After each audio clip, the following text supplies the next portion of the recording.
Hello बच्चों, let's read this question. One of the following is an incorrect statement. Point it out. और options क्या दिए हुए हैं? पहला ऑप्शन दिया हुआ है permanent hardness can be removed by boiling water. दूसरा ऑप्शन क्या दिया हुआ है? Hardness of water affects soap consumption. तीसरा ऑप्शन क्या दिया हुआ है? Temporary hardness is due to bicarbonates of calcium and magnesium. चौथा ऑप्शन क्या दिया हुआ है कि permanent hardness is due to soluble sulfates and chlorides of calcium and magnesium. Okay, इस क्वेश्चन में जो की कॉन्सेप्ट है वो है हमारा हार्डनेस ऑफ वाटर पे. हार्डनेस ऑफ वाटर, वाटर जो होता है वो क्या क्या हो सकता है?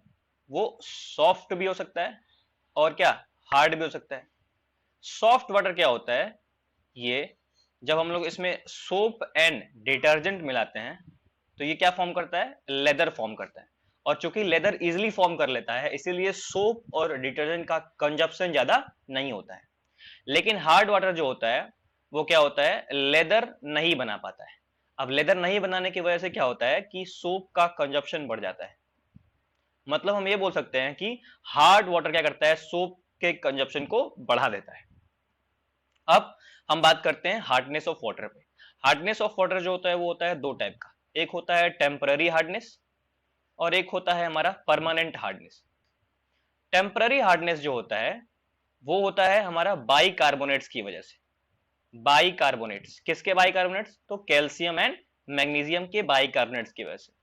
परमानेंट हार्डनेस जो होता है वो होता है सल्फेट्स एंड क्लोराइड्स की वजह से. किसके? कैल्शियम एंड मैग्नीशियम के. टेम्पररी हार्डनेस को हम लोग कैसे रिमूव कर सकते हैं? बॉइलिंग से और क्लार्क मेथड से. लेकिन परमानेंट जो हमारा हार्डनेस होता है उसको हम लोग नॉर्मल बॉइलिंग से रिमूव नहीं कर सकते. इसको हम लोग रिमूव करते हैं वॉशिंग सोडा से. एक मेथड है हमारे पास कोलगॉन्स मेथड. एक हमारे पास मेथड है synthetic resin method. Synthetic resin method. और एक हमारे पास लास्ट है हमारे पास आयन एक्सचेंज मेथड. तो ये चार मेथड है. अब हम ऑप्शंस पढ़ते हैं. देखिए, तो पहला ऑप्शन क्या दे रखा है कि permanent hardness can be removed by boiling water. तो ये ऑप्शन क्या होगा? बिल्कुल रॉन्ग होगा. अगला क्या है? Hardness of water effect soap consumption, जो जैसे कि मैंने यहां पे बताया, तो ये हमारे पास करेक्ट स्टेटमेंट है. अगला क्या होगा? Temporary hardness is due to the bicarbonates of calcium and magnesium, ये भी करेक्ट है.